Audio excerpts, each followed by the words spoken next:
asalaamaaleykum mbokku internet yi yéen ñi safoo di seetaan Étoile Vision TV tey nag amaat nañu mbégte toog ak yéen su suñu première émission Baol des Arts comme ni ñu leen ko waxee woon rek la promesse est une dette tey mooy suñu première émission bon avant tout nag dañuy nuyu sénégalais sénégalaises yëpp di ñaan suñu borom jëlee fii doomu jàngoro bi ñuy wax coronavirus mi nga xam ne moo lëmbee jamono ak ñi nga xam ne ndeysaan mën di bee sonal na leen ci nawet bi di ñaan suñu borom saafara lépp.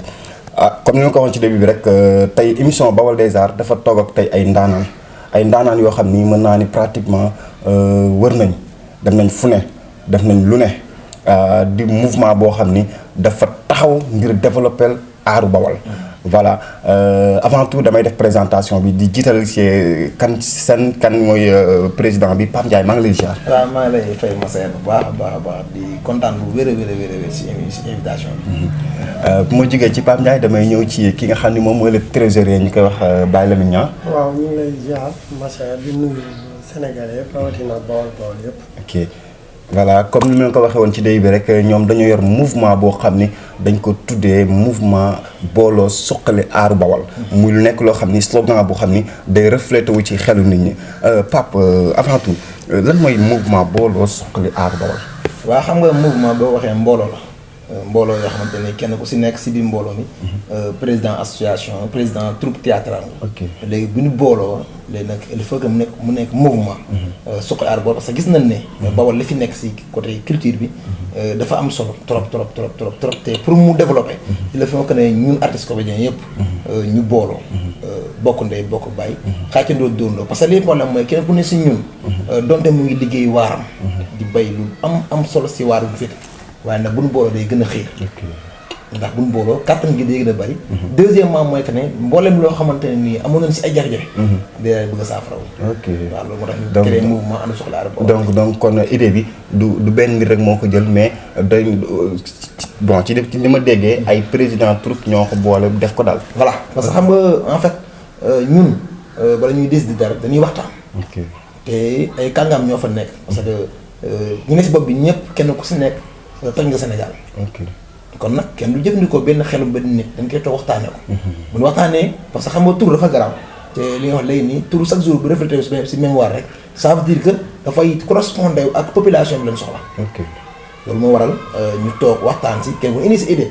ñu xalaat ba tànn tur boobu noonu mu nekk tur yoo xamante ne am nañ yaakaar na mën na sori. voilà comme Mbacké dafa nekk dëkk boo xam ni loo fi taxawal rek mu mujj gi day am échec. mais kan moo am idée taxawal mouvement bi nii loolu bëggoon naa xam kan moo indi idée boobu noonu. waaw en fait idée bi dafa tombé ni mu tombé mooy dañu nekk si aar bi léegi ñu yàgg. ku mel ni Baye Lamine mooy trésorier bi. ñëw sama place ak Omar Kane.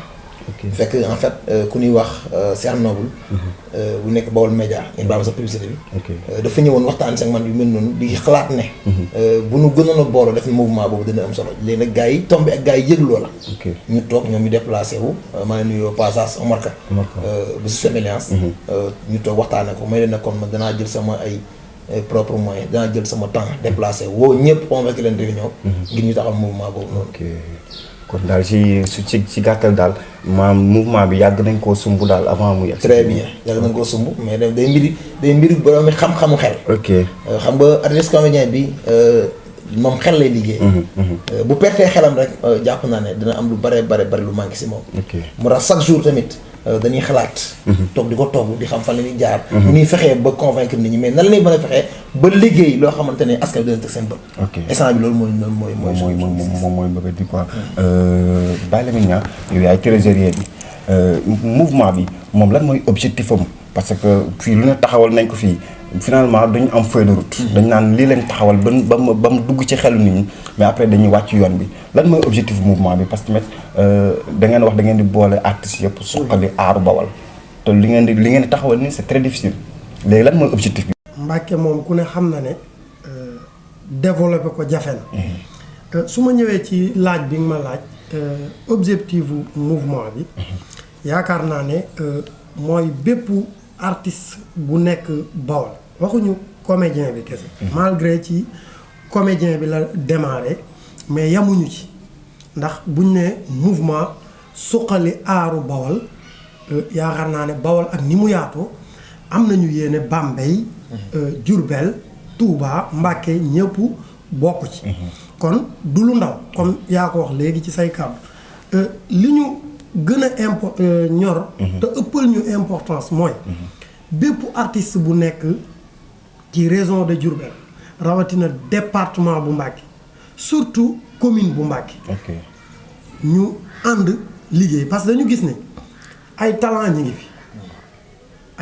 ngi fi comme niñ koy waxee depuis 96 ba tey mais talent yi mënoo pour le moment mënoo ci citer ñaar ba ñett yoo xam ne ñi ngi ci xeex bi ba tey wala ñi ngi ci art bi ba tey li ko waral nag duñu ne xam nañ ko mais gëstu nañ ci lu ci bari gëstu gi moo tax Pape am idée ma am ko tëdd sama kër Omar am ko tëdd këram un jour ñu daje mu mel ni foofu la ko yàlla war a taxawale ñëpp bokk même objectif même gis-gis kon loolu pour man gis-gis bu war a am la te dafay am ci taxawaay bi ñu ci taxaw mooy gis nañ ne ay talent ñi ngi fi déjà Mbacké moom yaa des talents ci bépp domaine mais li ñu gën a ñor muy art di théâtre vraiment dañ cee gis lu kawe suñu njor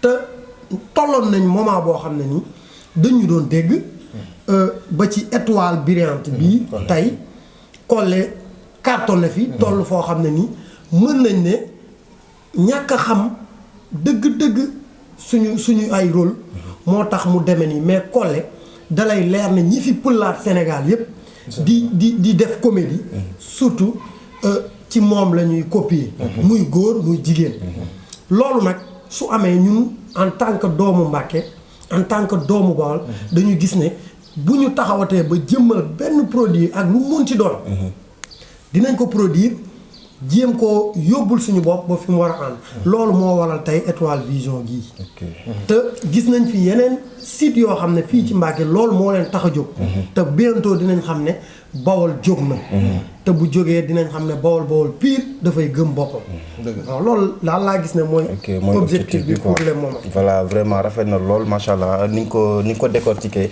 noonu la ko artistes yi soxla te noonu lañ ko bëggee aussi ma ñëwaat ci prési maanaam mbir mi taxaw na objectif bi lii la mais est-ce que artistes yi parce que li Mbacké li tax mu metti mooy boole ay nit wala bu ñu boolee bu ñu ñëwee après waaw suite bi du am suite daal est-ce que artistes yi d'accord nañ ci wala soit ñi d'accord nañ ci ñi bañ nañ ci est-ce que am ngeen daal accord artistes yëpp waaw li si ëpp sa xam nga booy boolee moom mënoo xam li si biir xol yi dëgg mais nag li ñu wax nga mën a gën a gëm waaw wax dëgg yàlla mboolem artiste boo xamante ne nekk si département bi toog naa ak yow waxtaan si ak yow mboolem kilifa boo xamante ne nii nekk nga si Mbacké keroog réunion ba teew nga te la nga wax rek laay mën a gëm ba keroog may gis loo xamante ni bokkut la nga wax waaw loolu moom wax dëgg yàlla am nañ si yaakaar daal am nañ si yaakaar bu baax a baax mais nag après la sa kanam moom yàlla rek moo xam mais ñun dana def suñu kéemte laay kattan danañ jéem waaw danañ jéem buñ jéemee nag après luñ suñu borom di may rek ñu xam ne loolu la yàlla mais daal danañ jéem suñu kéemte laay kattan te am naa si yaakaar bu wér parce que li tax mooy que ne dañoo engagé xam nga ku nekkoon di souffrir boo ko tàllee loxo ngir jële ko souffrir boobu jàpp naa ne moom moo lay gën a yaakaar mi sax la ngay def waa kay maanaam yéen ñi ci seen premier pas ngeen defagum waaw xam nga def nañu première réunion bi ñu defee première réunion bi deuxième réunion bi encore defaat nañ ko ngir mën a former bureau bi bi former bureau bi pare toog na naat foofu noonu ngir mën a préparer liggéey bi ba xam nga lépp loo gis àdduna dafa am feuille de route bul tëb rek di tënk moo tax boobaa léegi ñuy teg di xool nañ li mën a fexe ba def suñu bilan annuel ni kat at mi bëgg nañ see def lii ak lii ak lii ak lii lépp loo gis tamit date ban koo waxtaane bëgg nañ bu excès ñu def ko waaw loolu moom parce que ñun jot nañoo assister seen benn répétition sax gis nañ ci nit ñëpp ñëwandoo nañ quoi jot nañ assister répétition bi mais macha allah ñëpp ñëw nañ est-ce que loolu dina continuer aussi loolu moo jar laaj waaw mais xam nga nit en général li muy gis saa bu ko jariñee rek dana ñëw te fas yéene na insha allah rabbi chaque jour ku fa ñëw da nga am loo fa jël si am njàngal xam nga côté culturel wax naa léegi art bi. dafa nekk benn affaire boo xam ne dafa xaw a sensible. parce que pour nga xam nit ki dëgg day def parce que bu fekkee da ngaa polyvalent polytalent. mën nga sax duna nit ki te dëgg la ne si yow doog ko wan. parce que ñun suñu métier moo mel noonu. mais question alpha mooy chaque répétition. ku si nekk dana dañ kumpa. waa xale nit lan lay indi. ok te dana dañ kumpa étoile brillante lan lay indi. dana dañ di sa bokk xalaat lan lay indi. comprendre pas. léegi nag loolu ñuy dañ ko ma chaque répétition dana fees. ça me sûr que certain. ok muy lu am solo li mu expliqué nii le fait que nga décentraliser répétition yi kenn ku nekk da nga dañ kumpa li xew ci répétition étoile brillante li xew ci répétition di sa bokk xalaat ak leneen quoi. mais Pape mouvement bi en tant que yow président. en tant que yow président ndax yow engagé wu nga. carrément parce que man li ma gën a soxal mooy Mbacké dafa naqaree jiital maanaam ay nit. ñu naqaree jiital. est-ce que yow engagé wu nga pour jiital leen dem est-ce que da nga ci joxe sa énergie ba mu jeex tàkk. moom wax dëgg yàlla Massaer question bu ma neexal. parce que jàpp naa ne loolu moom suñu borom dénk nañu si talent boo xamante ne duñ ko ndamoo sax. mais jiite mbooloo moom am na expérience boo xamante ne am nañ ko si. parce que li tax mooy que ne kenn ku ne ñun suñu problème waxoon naa keroog dafa am benn kilifa boo xamante ne monsieur Blade. mu ne su juumee ñu bari danañ juum ne ko Mbacké lu waral loolu ñu fa toog ne ko lu waral loolu Mbacké mu ne balaa maa def danaa diisoo ak ñu war a waxtaan la. ñun ñi tamit bala ñu def danañ diisoo ak ñun ñi nga xam ne ko seexal parce que ay kàngam na ko seexal. gis nga bu juumte amee. bi nga waat si yàlla ne mboolem président troupe bu ne si département juum nga. parce que du ma def sama idée boobu. lépp lu ma def na waxtaan ak ñoom. mais nag lu ma xas ba gars yi teg si table ji. loolu moom danaa si jox sama énergie ba fu mu yem. bu dee sama moyen du ko fekk sama xaalis moom du ko fekk. parce que maa jiite ma engagé. keroog bi ñuy voté pour coordonnateur bi. ñëpp dañ ma doyloo. kon nag dañuy ñaan si yàlla. loolu ñu doyloo yàlla bu yàlla si yaakaar. incha allah rabbi daal moom luñ si mën suñu kéemtalaay kàttan dana ko def te it dinañ fexe ba. mboolem ku nekk si département bi. mboolem fonction publique bu nekk si département bi te am fa cër ñun. dana fa dem jël suñu cër. loolu moom yow ngeen bàyyi si xel baax a baax. waaw parce que boo xoolee 5 ans situation mu fi. 5 ans. situation mu fi te troupe yëpp a ngi liggéey am troupe bu liggéey. effectivement. même bu fekkante ne sax troupe liggéey mais am na benn vedette. collègue. exemple la Sénégal yëpp. pourquoi pas waa Mbacké mu ñu ko woon dooleel ba mu egg niveau international parce que egg na fa sax waroon na dem ak ñëw.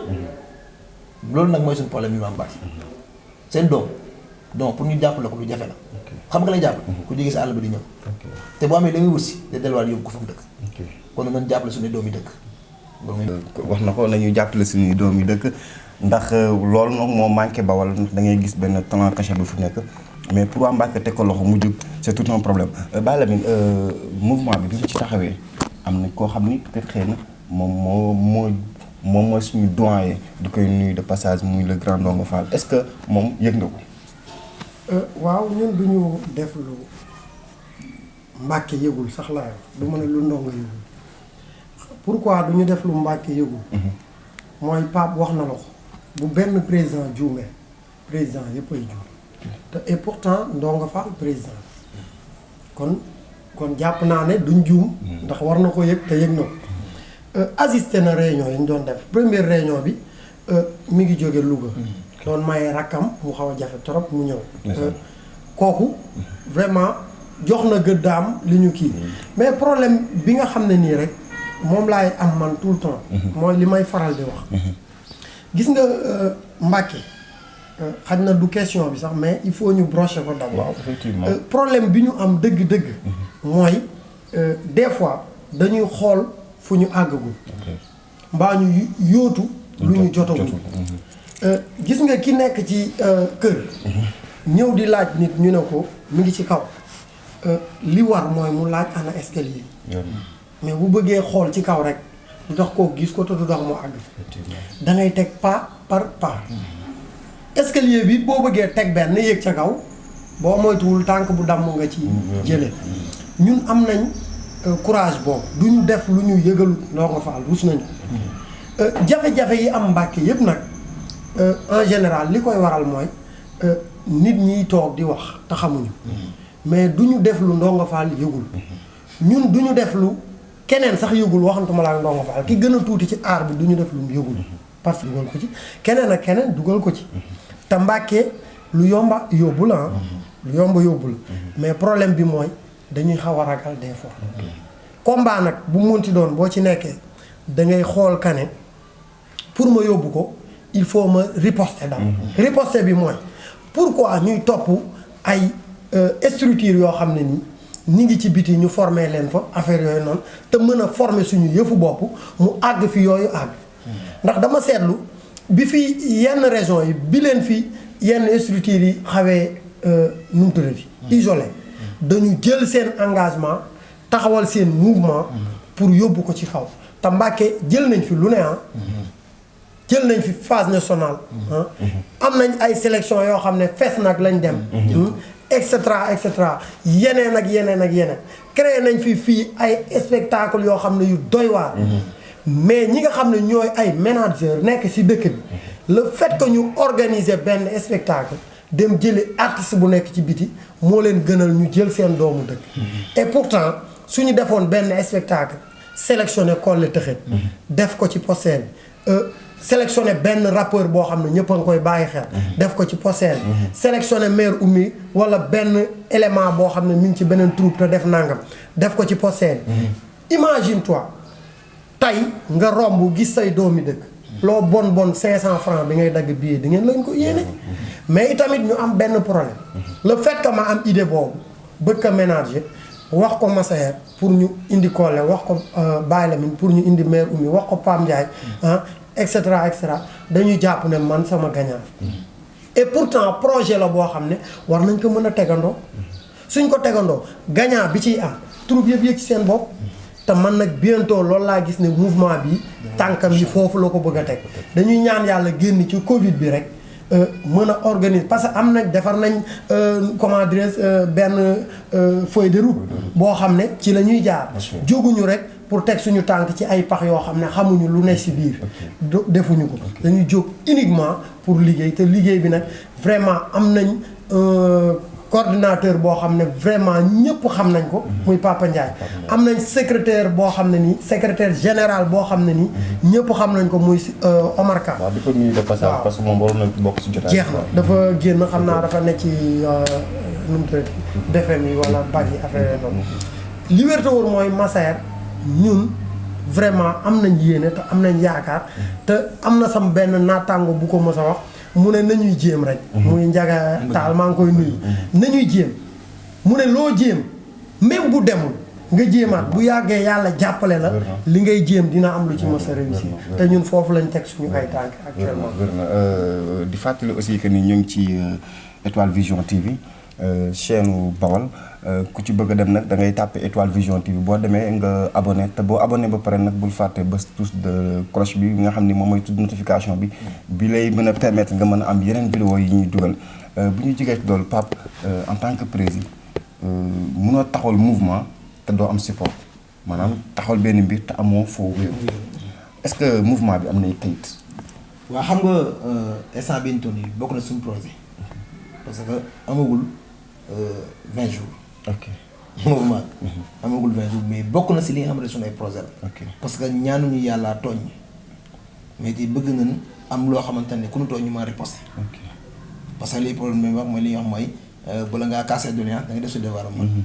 incha allahu rabbi bientôt moom loolu lay sotti. dina mat quoi. lay sotti bon kon avant tout pour ñu ñu gën a xam mouvement bi ci li muy dox dañuy ànd ak suñu réalisateur bi dem seetaani seen benn répétition bu ñu assisté woon. voilà ñoo ngi nii tey ci répétition mouvement booloo suqali aaru Bawal ñu fekk fi maanaam mbooloo mu takku ci répétition bu tar ndax. taw bu méttee métti laa leen fekk man sax maa ngi woon ci biir répétition bi mais tey dañuy taxaw ak seen président lan moo waral tey sabab kii bi quoi répétition bi ak taw bi ngeen nekk nii. waa li ko waral rek mooy que ne bokk ndey bokk baay war a liggéey. dina waxoon keroog gëm-gëm moo am solo tey boo gisee tey si biir répétition yi parce que chaque quinzaine ñu dajale def benn def benn répétition générale boo xamante ni day def tour. chaque 15 jours benn troupe moo aye mooy diriger répétition bi pour ñu def échange loolu nag li ko waral mooy que ne dañuy war a fexe ba ñun ñu bokk ndey bokk bay maanaam jàppalante bi yokk suñu xam-xam da si am solo tey boo gisee sax bi ñuy répété muy taw mais amuñ sañ-sañ dagg ko parce que li ñuy def dañ koo bëgg dañ koo gëm dañ si koy fuldaal dañ koy faydaal dañ koy jox li mu war lépp si moom parce que lu tax dafa am lu bëgg te li ñu bëgg li ñu koy may mooy am fulla ak fayda si lan toll te leen lay jëf incha allah. mais répétition nag ngeen ko bëgg di dérouler quoi kenn mooy diriger wala dafa am yeneen metteur en scène wala da ngeen am ay formateur wala qu'est-ce qu'il y a. voilà xam nga troupe bu ne am na metteur en scène. léegi pour ñu def benn solidarité. moo waral troupe bu si nekk da ngay am benn jour de répétition. si bu defee tour bi comme tey jii tey Diso Bokk Xalaat ñoom ñoo diriger répétition tey muy Baye Lamine Niang ñu koy féliciter bu baax a baax si xam-xam bi mu génnee ak essence bi mu sawaree ngir bokk ak mbokk artistes yi ëllëg bii di ñëw étoile brillante bi mooy ñoom la ñuy ñëw tamit ñun ñëpp ñu xam ne xam-xam amu fi. ñun ñëpp ñoom ñooy même pied d'égalité. yaa ngi dégg bu baax essence la. fii bu doon formation du yem si benn fan wala ñaari waxtu. formation théâtre di dem ba 5 ans jëm 10 ans pour nga mën a compléter sax doo compléter parce que les problèmes mooy théâtre kenn du plafonné kenn du leen ba ne fii laa yem déedéet kenn maa sut ñëpp koo wax xamu dara man maa ko wax ku ne théâtre man maa sut ñëpp ëpp ñëpp xam-xam jàppal ne ko mu gën a niil si théâtre da ngay jàng chaque jour guddeeg bëccëg ba 99 ans ba 100 ans booy faatu sax du tey da nga mën a jàng lu la mën a yóbbu la. ok ban message ngeen lancé ci yeneen artistes yi nga xam ne xamaguñ mouvement bi. waaw artiste bu ñu nag jàpp naa ne ñi xamagul mouvement bi fii si département bi amagul parce que kenn ku ne si ñun sa président troupe ñëw na fi te sa président troupe informé na la mu ngi waxtaan yow xanaa kay da naan dañuy door a commencé ak bi ñu commencé xëy na taw bi dab ñu xëy na mën na waral ñu bëree bëri yéex a ñëw waaye tamit ñun li ñu waxante suñu biir heure de répétition 16h la dañ jox convoqué nit ñi 17h bu nit ñëw dañuy tëj yaa ngi dégg baax 17h15 dañuy commencé liggéey bi ku ñëw dootoo dugg parce que li ko waral nag mooy que ne ñàkk ñu kersa soxoruñu déedéet mais dana war a jox fulla ak fayda li ñuy def parce que mooy tax ku nu bett mën ñu jox fulla ak fayda ak cër loolu moo waral répétition yi quoi. macha allah kon ñu ànd ceeg suñu metteur en scène tey bi ñu koy wax Baye Lamine Niang muy président troupe théâtrale Diso Bokk Xalaat Baye Lamine tey nan nga dundee répétition bi ak say éléments déggal nañ la wala. waaw vraiment avant tout dañuy rafetlu seen teewaay Étoile Vision fii ci comment dire ci répétition bi rafet na macha allah def nañ ko ni ñu ko war a defee parce que éléments yëpp ñëw nañ en masse.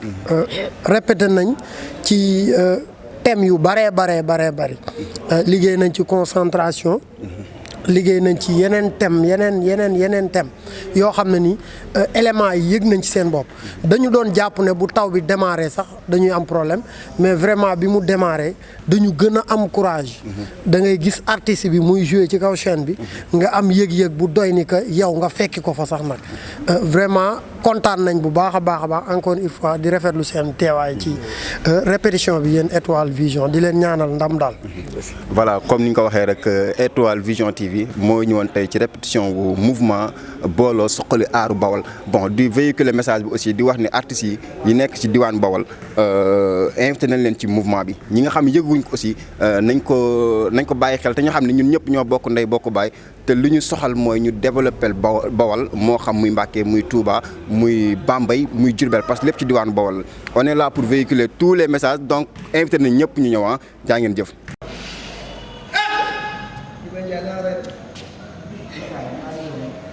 fi nga teg baax na daal ok c'est bon.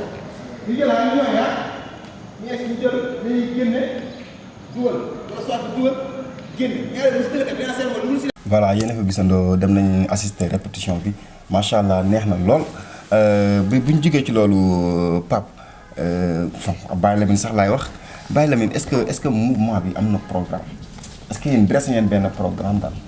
waaw xam nga sànq wax ngeen ko mais da ngeen koo cof est-ce que am na programme lu mu bëgg programme bi parce que tamit nag gis nga Mbacké boo leen di wax da ngeen di wax ni lii la ñuy def comme ça ñoom ñu sawar ci mais programme rek ngeen wax quoi mais est-ce que am na programme. xam nga lu amul programme kenn du ko programmer.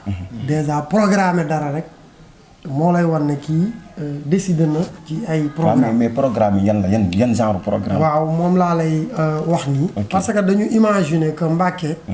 junj naa la ko ci yenn managers yi suñu ñëwee fii à Mbacké wala ñi fi dëkk sax dañuy indi ay artistes fii di fi créer ay spectacle et am nañ fi ay doom yoo xam ne ñëpp a leen bëgg di seetaan parce que dañuy bégle ci tous les domaines art bi yëpp nag. am nañ ko fi. kon déjà loolu bokk na ci li nga xam suñu programme yaa ko wax léegi assisté nga suñu ay répétition boo gisee niñ koy doxalee nga xam ne ñi ngi ci ay programme ak yeneen ak yeneen lu ci bari Covid bi moo tax mënuñu ko lancer. mais ñi ngi koy dressé président ak secrétaire ak yenn membre de bureau yi. ñi ngi ciy waxtaan. di defar seen programme boo xam ne annuel lay doon. annuel nga xam ne année bi yëpp chaque 1 mois wala chaque quinzaine wala chaque 2 mois wala chaque 3 mois am na luñ ci war a def lu am solo bàyyiwuñ nag benn domaine parce que ñi ngi ci social ñi ngi ci côté yëpp. waaw bon mouvement bi daal en tout cas am na ay programme malgré nag entamé guñu ko mais am nañ ay programme yoo xam ne bientôt nit ñi dinañ ci teg seen ay bët. seen bët quoi Pape comme ni nga ko waxee léegi am nañ ay programme mais programme bi est-ce que tamit riche na parce que tamit moom maa ngi koy laaj mais moom daf ma ko cofal ba léegi est-ce que riche na parce que Mbacké tamit c'est trop dur nga dressé fi benn programme surtout di jëm ci culture parce que da ngay am spectacle en plein air woo leen sax duñ ñëw. tey jii boo bëggee organiser benn programme théâtre bi def entrée wala beneen lieu boo xam ni da nga koy def entrée doo fa gis kenn. est-ce que seen programme dina attirer nit ñi quoi. waaw si say kàddu rek laay ñëwee. que ne ñun avant ñuy def programme. yàlla dafa dogal dañuy sensibiliser suñu askan bi pare. pour ñoom ñu xam. li ñuy def lu mu doon. ngir bu ñëwee ñoom ñu mën a am sawarte teew. ndax programme feuille de route bi ñu programme yi. chaque li mu reste sélection lay nekk. troupe bu si nekk am na star ku nit ñuy bëggee. ñu jël ñooñu def jeu ak ñoom. yaa ngi dégg bu baax. participants yi bu waaye dañ ñëw participer parce que am na ay acteurs yoo xamante ne ñu ngi si dëkk bi. ñëpp ko mel ni Mbaacu. bu Ndawi Daaru. ànd nañ Thiès. bi ñu àndee Thiès si kii ba ban programme la woon sax nga baal ma tuuti. Fête nationale culturelle. très bien. mais ña fa génnoon di ko bëgg kenn xam ne mu toll. nan indiwaat Mbaacu ñun ñooy jéem a jaay suñu ay produits. du ñu bàyyi que ne kat di jaay ñeneen ñi si àll bi lu loolu baax. suñu fay dul ñi nu am dañuy jaay. ñi ni am nag population bi ñoo koy jënd si anam bi ñuy fexee ba kenn xam nga àdduna en général. li fiy dox mooy kenn ko na gis boppam si la ngay def. saa bu sentir la ngay def rek dina la wuy si. te incha allah rabbi waxuma la programme répétition yi programme la. ndax chaque quinzaine am na répétition boo xamante ne nii li ma ko waxoon léegi nii wax parce que jàllale woon naa ko.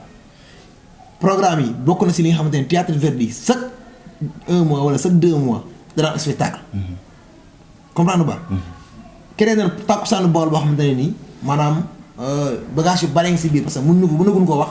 te toogaguñ ba càmbar ko ba xam fi ñu koy teg parce que fi mu ne boo ko waxee rek te toggoo woon ñoom mën na am yàqu-yàqu. waaw loolu daal moom programme moom bul sonn ñu ngi si incha allah. yéen a ngi ci dana baax. programme yi ak moment pandémie bi ñu nekk nii en ce moment de pandémie yéen nan ngeen koy dundee quoi. bii ñu toll moom ku nekk xam na ne vraiment te dafa des sax maa ngi tuub. vraiment artiste comédien yi yaakaar naa ne pandémie bi ñoo ci gënoon a gaaw ci xeex. foofu moom ñu ngi lancé appel pour état bi bàyyi ci xel baax a baax parce que liñ mën a wax nit ñi dégg ko. fekku ci politicien bi. fekku ci footballeur bi.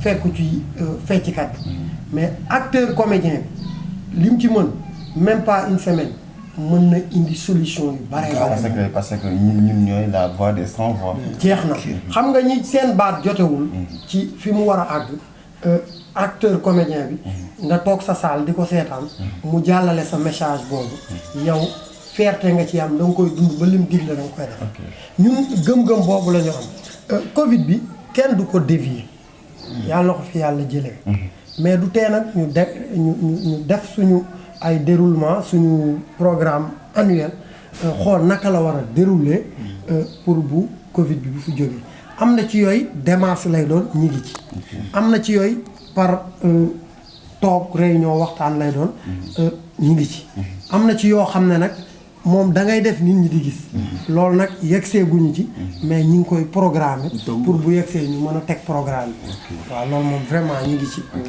baax a baax. voilà comme ni ma la ko waxee rek yéen a ngi ci seen émission Baol des Arts nii lay doxee chaque jour toog ak ay ndaanaan yoo xam ni seen xel dafa màcc jëm ci art moo xam théâtre kat bi moo xam artiste peintre bi moo xam ki nga xam ni day yëngu ci musique tout ce qui est de l'art rek képp ku ci yëngu rek ñun dañ lay fekk si waa groupe Étoile Vision TV ñu toog décortiquer les choses teg ko de A à Z mais Pape bu ma jógee ci programme est-ce que mouvement bi autorité yi ñu ngi leen teg loxo parce que tamit Mbacké problème boobu la ñu am de. waaw xam nga loolu lu juddoogul. soo ko bëggee teg loxo damay ragal da nga koy gaañ. mais tôt ou tard dañu teg loxo parce que li problème mooy dañoo créé gul commencé si ñoom kenn par kenn parce que ñoom bala ñu lay teg loxo dëgg ñoom dana xam yow loo nar comprendre ba dana fexe ba wax nga ne ko léegi samay biir wax mboolem secteur boo xamante ne ñun artistes comédiens yi am nañ fa accès am nañ fa cër boo xam ñun ñoo ko moom suñu bopp dana fa dem wax leen yëgal leen bu defee loolu pare nag ñun xam nañ fi ñuy jaar ba ñoom ñu wëlbati ko waa topp suñu ginnaaw daw parce que fi leen toll na parce que ñun topp nañ leen côté bu ne naxtaan nañ leen côté bu ne mais jëf nag instant bi ñu toll ni moo si leen toll jëf bi nag boo ko defee ñoom dana xam ne kii lan moo ko ñor loolu lañ njëkk a laaj lan moo ko ñor mais dana xam ne suñu dëkk mooy ñor dëkk bi ñor nag ñoom dañ si am wàll ñun ñoom si wàll am bàyyi leen wax na ko léegi nii am na loo xamante ne ñoom mënuñu ko te ñun dañ ko mën suñu fort la parce que ñun lépp lu lay wax day nekk loo xamante ni dëggu wér plein la kenn du ko dindi